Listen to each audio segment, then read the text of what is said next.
shadows of these dams, onto downstream floodplains, and potentially into the path of a devastating flood if one should fail.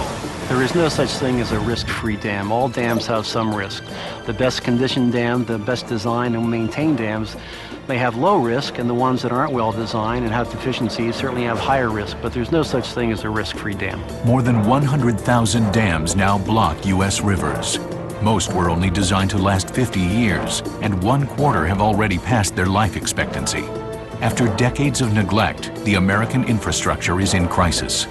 Across the country, 1 in 10 dams is considered a threat to human life, and more than 13% of those are considered structurally deficient or unsafe. When they fail, they can fail badly, and they can put people in harm's way.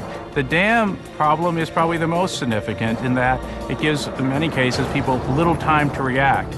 In small towns and big cities across the country, the possibility exists that a catastrophic failure could send millions of tons of water crashing through homes. If we have complete dam failure, Burkesville would no longer exist. It would be washed away. It's a serious situation that we need to plan for, and we're doing everything humanly possible to prepare. Emergency preparedness is essential for all communities living downstream of dams, and it's critical that resources be allocated to ensure that no dam, old or new, fails. The Army Corps of Engineers recently listed 6 of its dams as the highest priority for repairs. Making these dams safe is an expensive and time-consuming process, but the cost of not being proactive could be worse. There would likely be loss of life downstream and certainly a lot of economic damages from the flooding. We estimate $2 to $3 billion in economic damages downstream if this project were to fail. Nationwide, efforts are underway to identify dams at risk. Some are being removed. But over the next 10 years, more than 1,000 dams will need significant repairs. Is it too late to prevent a major incident? I'm worried because every year we track the numbers in the United States, the number of unsafe and deficient dams, and we see this number going bigger and bigger and bigger, and there doesn't seem to be any slowing down of the increase of number of unsafe dams. Getting older isn't the only thing that can make a dam unsafe. Most were designed before the risks of earthquakes and landslides were fully understood. An earthquake outside of Eugene, Oregon could take out a series of dams that would send a wall of water estimated up to 1 billion tons. It's a late November morning sometime in the future. After days of heavy rain, the people of Eugene, Oregon are finally enjoying a sunny day. Suddenly, the ground starts to rumble, buildings shake, and people are terrified. In seconds, the shaking stops. It's an earthquake, magnitude 6.5. There's no serious damage, and everyone breathes a sigh of relief. But high in the mountains above the city, soil saturated by the rains is loosened by the quake, and landslides rush down the slopes into the reservoir of the Hills Creek Dam.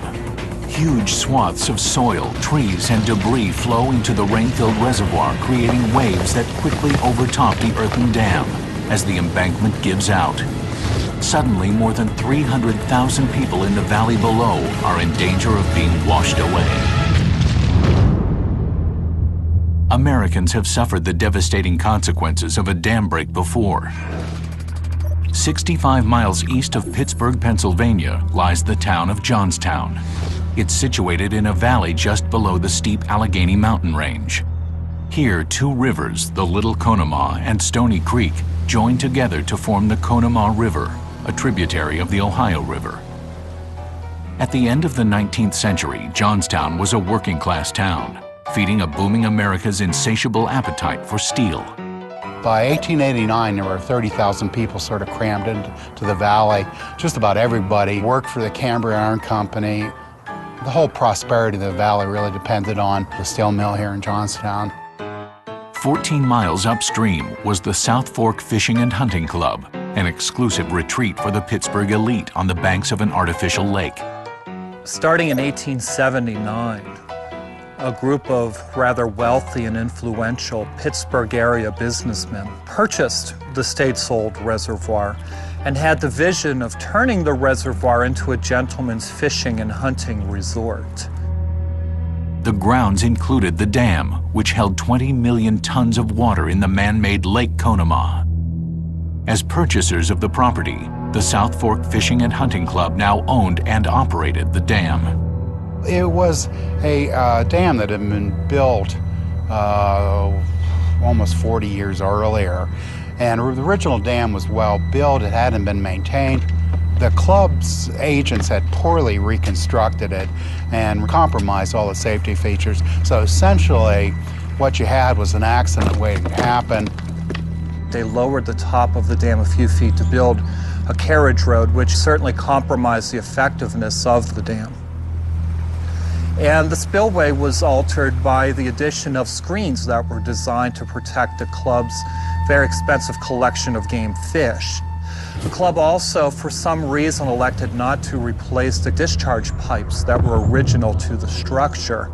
It was reckless. They were sort of oblivious to the consequences, and it's something that you'd certainly hope that would never happen today. Nearly 50 years of poor decisions and neglect might never have been a problem. But in late May 1889, Johnstown experiences 2 days of solid rain. The lake was rising about an inch every 10 minutes. As a result, the water just kept rising, getting closer to the top of the dams. And once the water went over the top, that pretty much doomed the dam to fail. Frantic efforts are made to shore up the dam, but it's too little too late. At 3:10 p.m., the dam gives way at the center. It didn't really break, it just pushed away, and 20 million tons of water began an hour-long descent on Johnstown. By most accounts, it took about 45 minutes for the lake to disappear once the dam failed. Those who watched it happen, they were just absolutely stunned at what they were watching and horrified later to find out exactly what had happened. The torrent uproots huge trees, and in the narrow valleys, the flood reaches almost 90 feet above the river level. The small towns immediately below the dam are obliterated. Locomotives weighing 170,000 pounds are swept along for miles. By the time it reaches Johnstown, the flood is a 40-foot wall of debris. Within 10 minutes, 4 square miles of the town are destroyed. In its place, a churning lake 20 feet deep, topped by a crust of floating wreckage where survivors cling for their lives. On the far side of town, the rubble piles up against the stone bridge. It holds, but becomes another dam, forcing the water to rise and rush back into the city. And then the wreckage catches fire. Houses with their coal stoves burning caught the mass on fire. There were tank cars full of kerosene and oil that soaked down through the mass. That huge funeral pyre at the stone bridge burned for fully 3 days. 80 people who survived the initial flood were burned alive.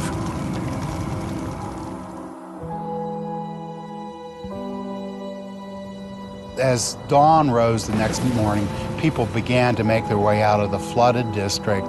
2,209 men, women, and children had died. 99 entire families were wiped out, including 396 children. 124 women lost their husbands. 198 men lost their wives. More than 750 victims were never identified and are buried in the plot of the unknown in Grandview Cemetery. This was the biggest single-day civilian loss of life in American history until 9/11. The Johnstown flood in many ways is symbolic of that whole era where America became a prosperous industrial nation, but there was a high cost environmentally and in terms of human suffering.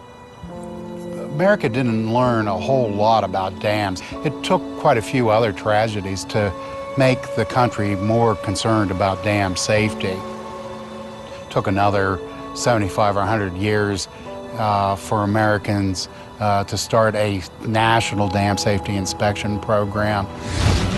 Across the country, millions of people now live in the shadow of a dam. Many of these dams have the potential to fail with deadly consequences. In the simplest terms, a dam is an impervious structure that blocks the flow of water in a river or stream, holding the water behind it. Over the centuries, dams have been built from earth, stone, masonry, wood, and concrete. Dams are an important part of our daily needs. They provide water supply for the major metropolitan cities. They provide flood protection for millions of Americans, recreation for millions of Americans. They provide hydropower, renewable energy from hydropower. So they are a very important part of our daily life and infrastructure needs. They can also pose risks to those living downstream. Dams have long been a vital part of the nation's infrastructure, contributing to industrial growth, as well as making expansion to the beckoning arid West a viable reality. The Hoover Dam on the Colorado River between Nevada and Arizona was completed in 1935. It instantly became known as a world wonder, the largest electric power producing facility and largest concrete structure. A decade later, even the Hoover Dam is surpassed by the Grand Coulee Dam in Washington State. At 550 feet, it's taller and generates more power. But for all their grandeur, dams can also be a violent source of destruction. Dams are just extraordinary structures. And it's an incredible bit of hubris, really, on our part, that we think that we could take on such a force of nature as water, pile it up, and hold it back. There's probably 1,600 dams in this country that are over 100 feet tall, and there's 10,000 dams in this country that are large enough that they're above population centers that if they should fail, we expect loss of life.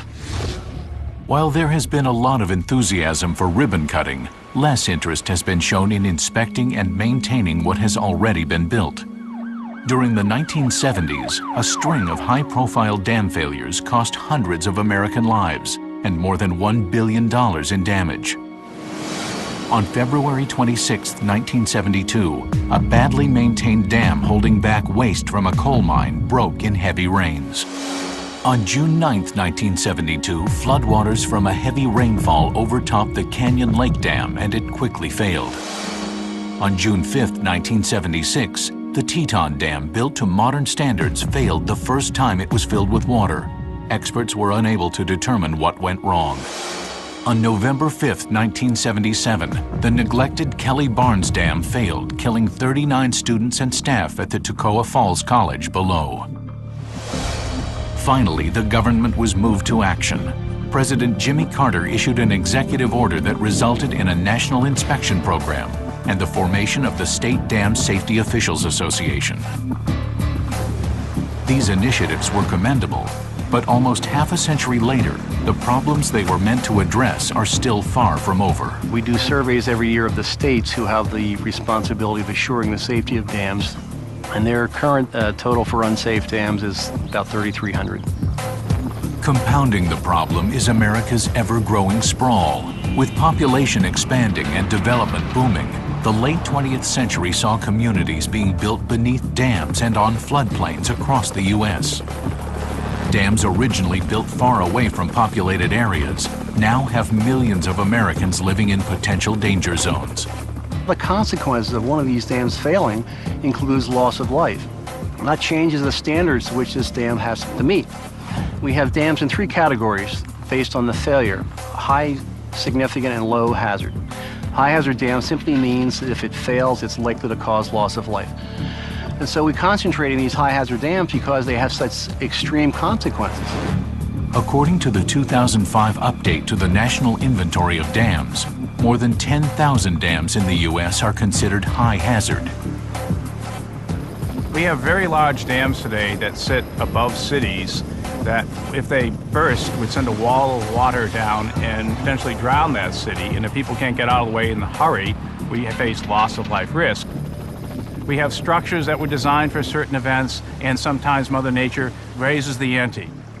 We have to do whatever we can up front to try to prevent things from going wrong, but we also have to realize there are limits to what human beings can do when we're dealing with nature.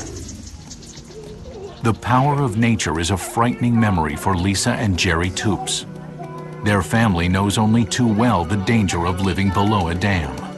I was told later that the wave that came down was over 20 feet high that took out our house.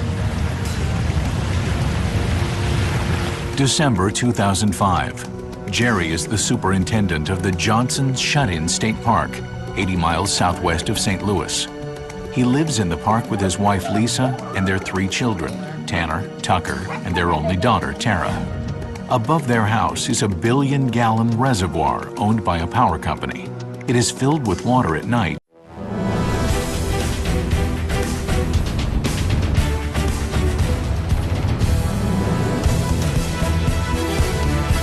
During peak electricity times to generate power. We knew that if that reservoir ever broke, that we were going to be the first spot that would be hit. There was an emergency action plan, and my husband had told me, he said, you know, if you ever get the call that the reservoir's broke, get out of the house and get up to the top of the hill. Early morning, December 14th, 2005. And during a routine fill, sensors that should prevent overloading the reservoir fail, and the water overflows the embankment. A wall of the reservoir collapses. No warning call ever comes. I was sleeping and I heard a loud rumbling sound. I thought it was a tornado. It was very loud. And I woke up and I immediately yelled, "Jerry, get the kids." I heard her scream, and I sat up in bed and I got about 2 steps on the floor and the whole house exploded around me. The water came in and that water was cold. It was 32 degrees outside that night. The family is suddenly fighting for survival in a rush of freezing water and debris. Jerry is separated from the rest and finds safety in a tree. I yelled for them in the tree and got no response, but the loudness of the water rushing by, I could barely hear my own screams. Lisa is holding on to her 2 boys, but can no longer see or hear her daughter over the rushing water. She's terrified help may not arrive in time to save them. Fire Chief Ben Meredith gets the emergency call, and when he finds the superintendent at the reservoir, Meredith learns it's completely empty. When I did get on scene up here, it was definitely not what I was expecting. There's a lot more devastation than I ever dreamed of. There's water standing in every low-lying spots, anywhere from 8-10 foot deep water, just mud everywhere, trees, debris. It was just breathtaking. We located Jerry in the tree a little ways off the road, and we got him down out of the tree. At the edge of the tree line, Lisa and the boys are finally released by the receding surge. We proceeded farther up in the field, and that's when we found the rest of the Toops family. The last person to be rescued is the Toops' daughter, 3-year-old Tara. They found her several hundred yards away from the house, underneath a little cedar tree, all curled up in a mat of just floating debris. The 3 children spend months in the hospital recovering from their injuries and hypothermia. Their physical injuries heal, but their home is gone. There was absolutely nothing left of the house. The only thing that there was the cement foundation of the basement. It was completely destroyed. As devastating as the flood was, the events could have been much worse. We was fortunate that it was the wintertime. We had campers the day before. We didn't have campers this day. If there had been people there would have been no way to warn them either. They would have been in the same struggle that we were all in. The campground has now been moved to higher ground. Removing the debris and restoring the park will take years. Jerry has now changed jobs within the Park Service, and the family no longer lives in the area. If you live below a dam, don't lose sleep over the dam breaking, but have a plan. And make sure your family knows the plan. Don't think that it's never going to happen to me, because it could. I pray that it doesn't, but it could.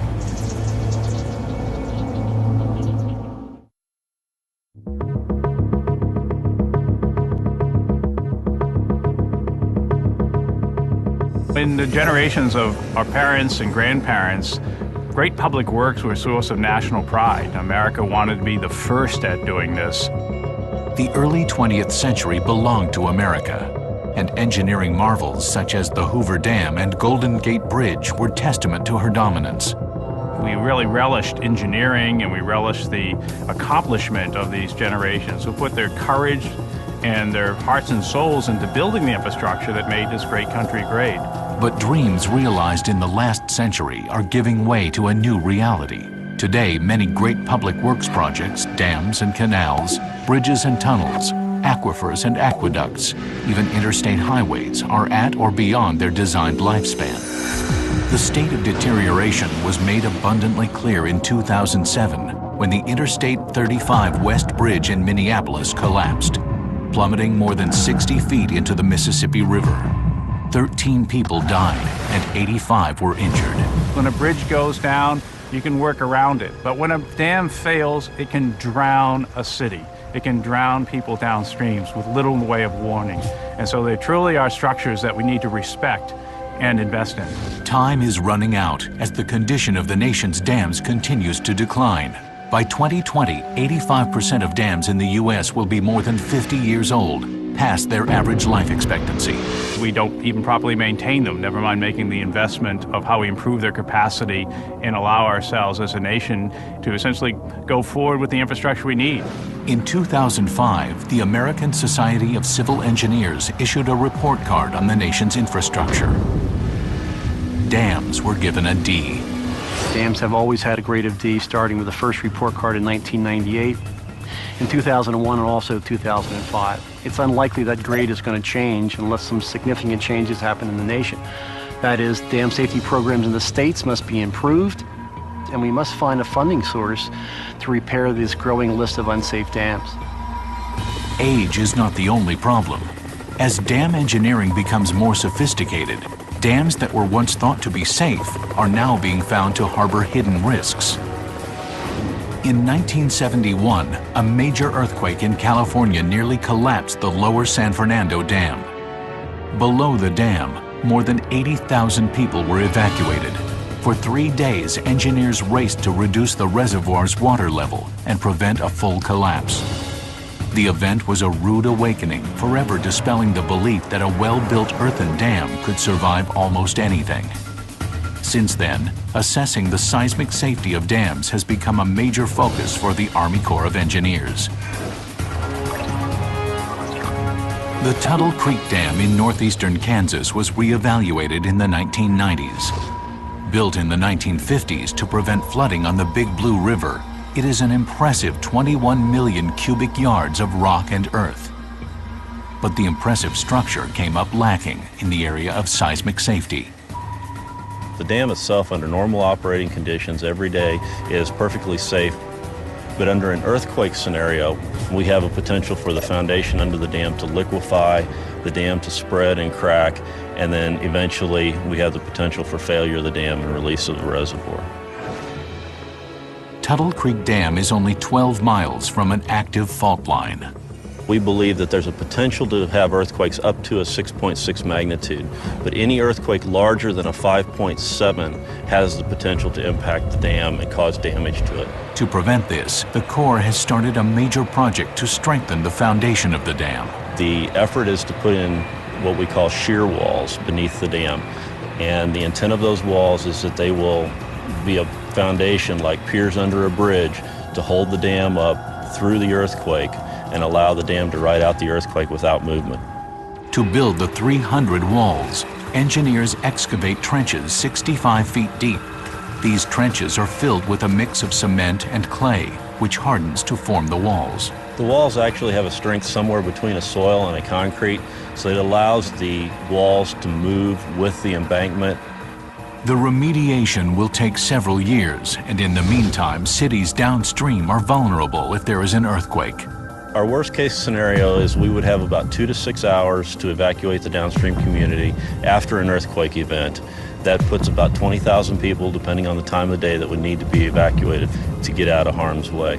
We have one of the most sophisticated dam failure warning systems in the world in place at the dam to protect the community downstream. Instruments in the dam measure the pressures inside and underneath. If an earthquake damages the dam, the evacuation alarm will activate automatically. The 5.7 earthquake, where we start to incur damage to the dam, is what we refer to as an 1,800-year earthquake. It has a 3% probability of occurring over the next 50 years. It's a low probability event, but it's a very high consequence event with the community downstream. So we take that risk to the community very seriously and felt we had to address that risk. Dams play a very important function in that we sometimes need to harness nature to do basic things. But the challenges are still there that Mother Nature can throw a few curveballs. If ever there was a time that we needed to be truly investing in our infrastructure and making sure it's durable, it's today. And our failure to do this puts not just us at risk, but puts our whole society at risk over time. National resolve to remediate aging and structurally unsound dams is the only answer. Across America, people are unaware of the potential dangers lying in the calm waters of reservoirs nearby. But in Kentucky, the citizens of Burkesville can no longer maintain such ignorance. They've been warned. Upstream at the Wolf Creek Dam, the U.S. Army Corps of Engineers is racing to prevent disaster. The Corps recently declared Wolf Creek at high risk for failure. A dam break here would devastate communities along the river all the way to Nashville. The worst case scenario, if we did nothing to this project, is it would eventually fail. There would likely be loss of life downstream and certainly a lot of economic damages from the flooding. We estimate $2 to $3 billion in economic damages downstream if this project were to fail. The mile-long Wolf Creek Dam was built in the 1940s to hold back the Cumberland River, creating Lake Cumberland. This 100-square-mile lake is the largest Army Corps reservoir east of the Mississippi. 4 million visitors a year come here to boat, fish, and hike along 1,200 miles of shoreline. The dam was originally authorized for two purposes. That was flood control and hydropower. But since that time, the recreation industry has really grown around the lake. Experts predict if the Wolf Creek Dam were to fail, in Nashville, more than 170 miles away, water levels would rise 40 feet in about 4.5 days and peak in 6 days. For nearby Burkesville, the situation is even more intense. The flood's full fury would be felt within 16 hours, achieving water levels 83 feet above normal.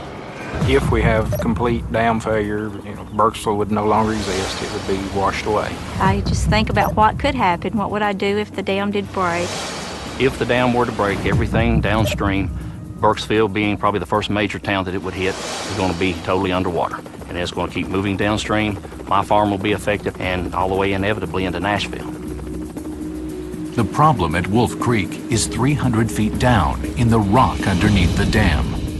The dam itself is made of 10 million cubic yards of compacted earth, topped with a concrete veneer. The riverbed it rests on is porous limestone rock. Over millions of years, water has carved a network of tunnels and caves in the soft limestone. It's what we refer to as a karst geology. The limestone has large openings in it, large caves, down to smaller size openings that are typically filled with clays and silts. The weight of the water in the lake creates pressure that acts to force water down into these openings. Water flowing under the dam can erode this material, and if a large empty cavity collapses, it could take the dam with it. To relieve pressure during the repairs, the Corps has lowered the lake by 40 feet. And there have been impacts to the recreation users with the lake drawn down. But it's important to note the driver for that decision is the life and safety of the downstream community. And that's why we're spending a little over $300 million at this project to get a timely fix in place. For the Corps, the first step in making the dam safe is to fill the holes in the rock. A simple idea, but an expensive process. The work that you see going on right now is the first stage of the fix, and it's grouting. And that's pumping cement slurry down into the foundation to plug any openings. It's not the first time the rock underneath the dam has needed repairs. The porous limestone was first addressed in the 1960s. A decade later, a wall was installed to reinforce the dam and control seepage. And now a new concrete wall is being built behind the old one. It'll be much deeper and much wider than the existing barrier wall. And the purpose of that will be to block the openings in the rock that are allowing the flow of water from the lake to come under the dam. The potential for water from the lake eroding material under the dam requires constant monitoring. We have inspections going on 24 hours a day, 7 days a week, people walking the embankment with a checklist and looking at the critical areas and critical indicators for signs of something that may be going on. An increase in wet areas downstream of the dam, depressions in the downstream slope or at the crest of the dam, muddy flow into the river, things that would indicate water is moving through this rock and eroding material.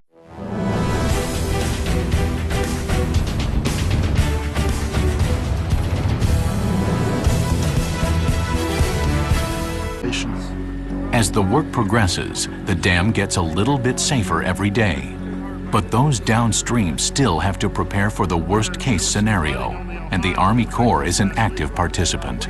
We've held something on the order of 50-plus public meetings where we come in, we give a presentation to the folks on what the problems are, what we're doing to take care of them. In case the dam breaks, our plan is to evacuate the community, everybody that's in the flood area, as quickly as possible.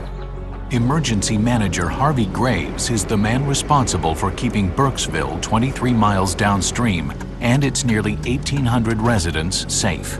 And precautions are already being taken. The town's emergency management center has been moved to higher ground at the local hospital. Weather radios have been handed out. Reverse 911 has been installed, and they will soon have warning sirens. If the dam were to break, the river would begin to rise within hours. The flood would peak a day and a half later with water levels 56 feet above normal. Downtown Burkesville would be underwater. It's very serious because a lot of your communication is going to be cut off. I'm one of the ones that they will call down in my end of the county that will help see that everyone gets out. And we will do the best we can.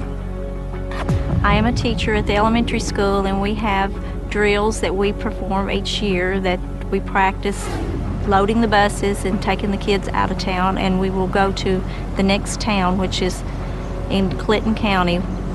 When it breaks, night or day, weekend, all of those are going to be variables in how you would respond. Is school in session? Is school out? Is it in the summer? Is the river up or is it down?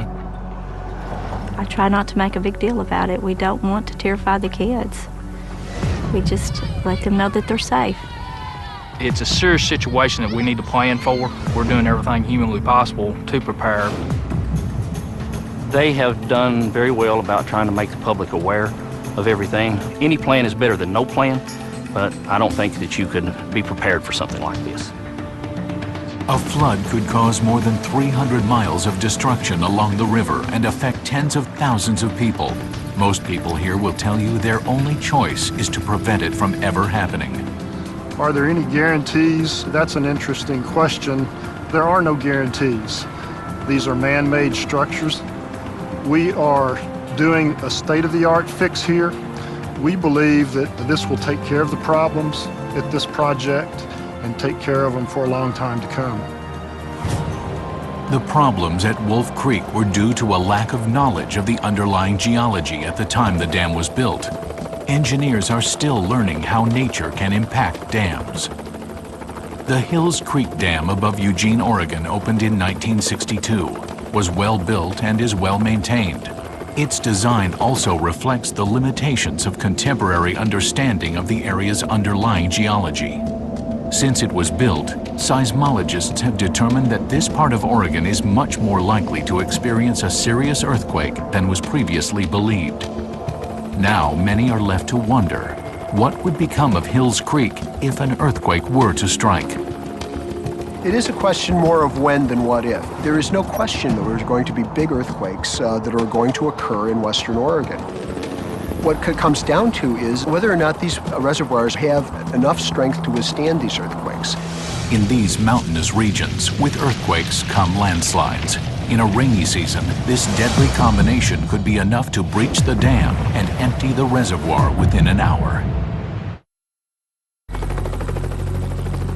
Nestled in a valley along the Willamette and Mackenzie rivers in the heart of Lane County, Oregon, the metro area of Eugene-Springfield is home to almost 350,000 people. Linda Cook is responsible for keeping them safe. We've got a long list of hazards when you consider the geographic diversity in Lane County. We are primarily concerned about flooding because of the numerous waterways that we have here. So flooding is the #1 concern. Eugene lies in the shadow of 8 different high-hazard dams, all of which are run by the Army Corps. The majority of the water is held back by a series of 3 dams on the middle fork of the Willamette River. Dexter Dam is about 17 miles above the city, followed closely by the Lookout Point Dam, and finally the Hills Creek Dam, approximately 45 miles upstream of Eugene. Because of those dams, we're able to monitor the river levels, and we work closely with the Corps to make sure that those dams are protecting us from flooding. These dams were well designed and are well maintained, and yet there's a chance that one or more could fail. Those dams were built a long time ago, based on the knowledge they had at the time, but we've since learned that they're not up to current seismic standards. So they are vulnerable to any type of significant earthquake. The scientific knowledge is evolving. It's a moving target. For many years, Oregon was actually thought to be almost totally aseismic, believe it or not. Up until the early 1980s, people thought very few earthquakes occurred in Oregon at all. Now that we've mapped faults, we've got plenty of information that suggests that lots of earthquakes occur in Oregon. Not only is it prone to earthquakes off the coast, the magnitude 9 subduction type earthquakes, but it's also prone to earthquakes having magnitudes up to 6 or 6.5 that occur inland. With knowledge of potential seismic activity in this region comes the realization that these dams could face a threat that wasn't considered 50 years ago.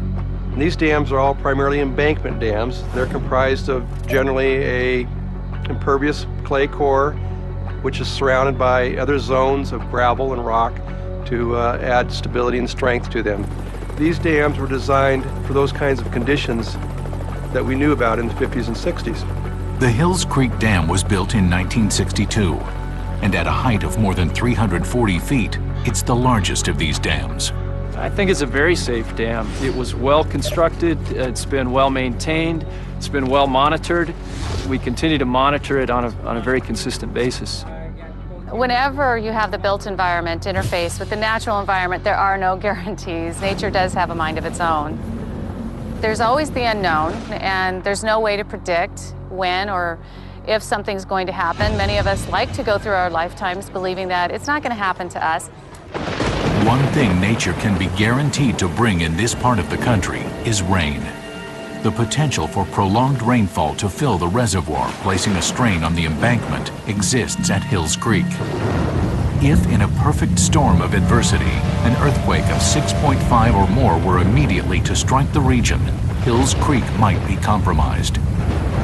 A seismic event could damage the integrity of the embankment, assuming that you had a full reservoir. Once water would start to compromise that embankment and flow through, well, you'd lose the dam in a fairly short order.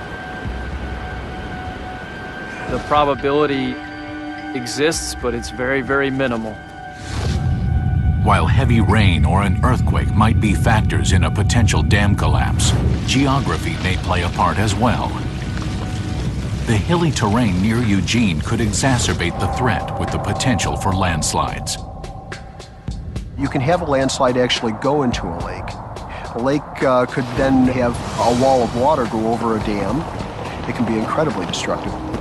This is a scenario that I admit is relatively remote, but we have so many dams and we have so many places that have landslide potential or earthquake potential that sooner or later it seems to me that something like this is a very real possibility. Sometime in the future, a week of extremely heavy rain engulfs Eugene. Suddenly, the constant sound of water gives way to a lower, more ominous rumble as a 6.5 earthquake shakes the community. It's over in a few seconds. The valley suffers only cosmetic damage, but in the mountains, the quake has unleashed a series of landslides. Waves created by the landslides in the swollen reservoir rush toward Hills Creek. The dam is easily overtopped, and the water furiously scours the earthen embankment. In a matter of minutes, sections of the dam collapse. A monstrous volume of water explodes from the mountains. If Hills Creek, Lookout Point, and Dexter all failed consecutively, we would lose about 800,000 acre-feet of water. That's 1 acre of water, 1 foot deep, times 800,000. It's a lot of force, and it would be moving very quickly. This is a never-never event, and we don't predict this, but this is what would have to happen here. Dam's going to break open. We can probably empty Hills Creek Dam in 2 or 3 hours. People live in valleys, so when the dams break, huge numbers of people are at risk from these sorts of catastrophe scenarios. If we have something catastrophic, like all of these dams collapsing, and we get this massive wall of water into this community, lives will be lost, businesses will be shut down, homes will be lost, schools will be closed. We could be looking at trying to evacuate up to 250,000 people. We expect that we would probably experience 1,000 deaths in that type of situation. The surge would hit Eugene 5 to 6 hours after breaching Hills Creek and would peak an hour later. You're going to see water that extends basically through some of the most developed and some of the oldest portions of town. And how deep is it going to be? Could it be 10, 20, 30 feet deep? This town here is in a bowl, so that the water is going to be constricted and it's going to build up to relatively high depths. One thing we do have going for us in a flood scenario, in terms of dam breaches, we have prediction capability to know that these floods are coming. We have emergency notification processes in place to notify counties and populations downstream. So there's preparation for at least evacuating people in this kind of scenario. We're going to do the best job we can. We're going to activate all of our warning systems. We're going to deploy as many first responders to the streets as we can. We're going to bust our butts trying to make sure that we save lives and protect property, but it will not be enough. A small incident can overwhelm our local resources, overwhelm our first responders in our hospitals. I can't even imagine what a catastrophe would be like. Though cataclysmic in its effect, Eugene's flood is not a long-duration surge and moves through the city in just over 3 hours. It would be tragic. It would just devastate our infrastructure, and rebuilding an infrastructure is not something you can do overnight. It would never be the same place again.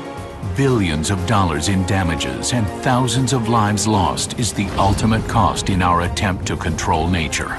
While human progress compels us to exercise control over natural forces, we're obliged to be aware of the risks and respect our limitations. I don't think perfection exists. Absolute perfection doesn't. We certainly deal with managing risk. We can't eliminate risk. It's incumbent upon us to recognize that, to take it very seriously, and to manage it well. Dams, if you're going to build them, have to be able to handle a large flood. In some earthquake areas, they have to be able to handle a large earthquake. We have a responsibility, along with the dam owner, to make sure we don't see events like a flood or an earthquake that will cause the dam to fail. I think we have a long way to go before we actually understand what the hazards to cities like this really are, where the hazards are coming from, where the landslide hazards are coming from, where the earthquake hazards are coming from. We have to know which reservoirs are in the most danger. Wherever we have these structures, they have to be maintained, they have to be monitored well. They do represent opportunity for problems. As our infrastructure gets older,